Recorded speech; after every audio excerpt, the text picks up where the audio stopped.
আজকে আপনাদের সামনে দাঁড়ানোর মূলত তিনটা উদ্দেশ্য বা তিনটা কারণ। একটা হলো মানে ভর্তি ইচ্ছু যে পিতামাতা আছে যারা সন্তানদেরকে স্কুলে ভর্তি করে তাদের সচেতনতা, তারা যাতে বিষয়টা জানে এবং তাদেরকে সচেতন করে তারা যে এর রুলস এবং রেজুলেশন সম্পর্কে তারা যেন অবহিত থাকে এবং স্কুল কর্তৃপক্ষ তাদেরকে যাতে মিসগাইড করতে না পারে। এবং সেই সাথে আপনাদেরকে ধন্যবাদ জানানো যে আমরা রিটটা ফাইল করার পরে আপনারা যেভাবে এটাকে সমর্থন দিয়েছেন, যেভাবে এটাকে প্রচার করেছেন, এই প্রচার করার কারণে সরকার বিষয়টাকে গুরুত্ব দিয়ে তারা আমাদের যে চাওয়াটা, আমাদের যে রিটের যে চাওয়াটা, সেই চাওয়াটাকে অলরেডি তারা একটা গেজেটে রূপান্তর করে দিয়েছে। সেই হিসাবে ওই রিটটার শুনানি করার প্রয়োজন নাই। এই তো বিষয়টা হলো যে 19/11/2025 তারিখে স্কুলে এডমিশনের জন্য একটা অধ্যাদেশ বা একটা সার্কুলার হয় ভর্তির জন্য, যেটার নাম্বার ছিল 3700.000030000724400022526।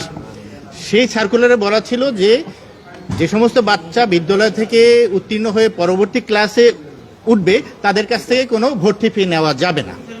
এটা ছিল সেই সার্কুলারের একটা কলাম 10.5 বলা ছিল। কিন্তু পরবর্তীতে 10/1/2026 দৈনিক ইত্তেফাক পত্রিকার রিপোর্ট হয় যে এই পুনঃভর্তির ফির নামে 2 কোটি টাকা আদায় করা হয়েছে বাচ্চাদের অভিভাবকের কাছ থেকে, যেটা ভর্তির সার্কুলারের বাইরে। তো এই বিষয়টা আপনাদের পত্রিকায় প্রকাশিত হওয়ার পরে দৈনিক ইত্তেফাক পরিষদ আমরা রিট ফাইল করি জনস্বার্থে বাংলাদেশ আইন ও অধিকার রিডার ফাউন্ডেশনের পক্ষ থেকে। আমাদের নির্বাহী পরিচালক তিনি ডিপোনেন্ট হয়ে এবং আমাদের একজন ডাইরেক্টর সুজন মাহমুদ সে পরিচালক হয়ে ডিপোনেন্ট হয়ে একটা রিট ফাইল করে। তো এই রিট ফাইল করার পরে আপনারা সাংবাদিক মহল যেভাবে আমাদেরকে সহায়তা করেছেন, যেভাবে এটাকে প্রচার করেছেন, মানুষের করেছেন, এইটা গভর্নমেন্টের নলেজে গিয়েছে এবং এই নলেজের ভিত্তিতে আমাদের রিট নাম্বারটা ছিল 1356/2026। গত 9/6/2026 তারিখে মন্ত্রণালয় থেকে একটা প্রজ্ঞাপন জারি হয়েছে। সেই প্রজ্ঞাপনে যেটা বলা হয়েছে সেটা হলো, কপিগুলো দিচ্ছে সবাইকে, সেই প্রজ্ঞাপনের 5 দফা 5-এ নম্বরে কোনো প্রতিষ্ঠান ভর্তিরত কোনো শিক্ষার্থীর নিকট থেকে কোনো ক্রমেই পুনঃভর্তি ফি নেওয়া যাইবে না। তবে বেসরকারি শিক্ষা প্রতিষ্ঠান, স্কুল, কলেজ এবং উচ্চ মাধ্যমিক কলেজ, ডিগ্রি কলেজ, উচ্চ মাধ্যমিক স্তরে টিউশন ফি নীতিমালা অনুযায়ী ফি গ্রহণ করতে পারবে। অর্থাৎ কোনো ভর্তি ফি নিতে পারবে না, কিন্তু টিউশন ফি গ্রহণ করতে পারবে। তো এইখানে একটা বিষয় আছে, টিউশন ফিটা কি? এই টিউশন ফির যে নীতিমালাটা আছে সেটা আমরা দেখেছি।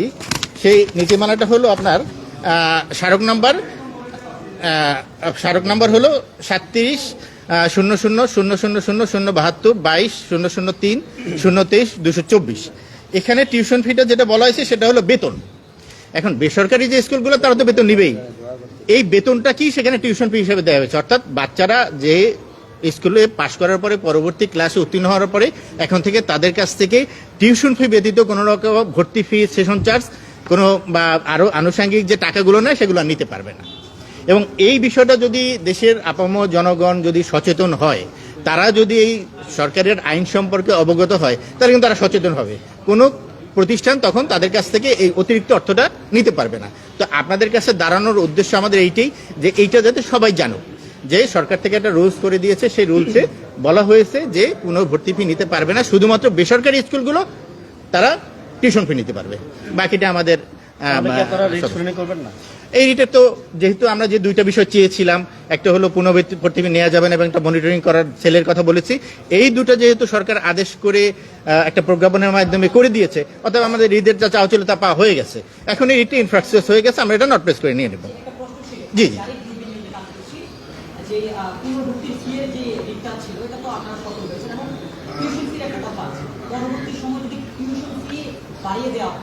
বিভিন্ন কারণ দেখিয়ে টিউশন ফি যেটা থাকে রেগুলার যে ফি সেটা থেকে বাড়িয়ে দেওয়া হয়, সেটা নিয়ে আপনারা কিছু বলবেন? হ্যাঁ, এখানে আসলে টিউশন ফিটা মূলত হলো বেতন। যেমন সরকারি স্কুলে যেমন আমাদের সাধারণত যে সেখানেও একটা মিনিমাম ধার্য থাকে, আমরা জানি 15 টাকা 17 টাকা এরকম, কিন্তু বেসরকারি বিদ্যালয়গুলো তাদের টিচারদের বেতন, আনুষঙ্গিক খরচের জন্য তাদের বেতনটা একটু বেশি হয়। এক্ষেত্রেও সরকার একটা নির্ধারিত শহর ভিত্তিক কত হবে, শহরের বাইরে কত হবে, একটা রেজুলেশন দেওয়া আছে।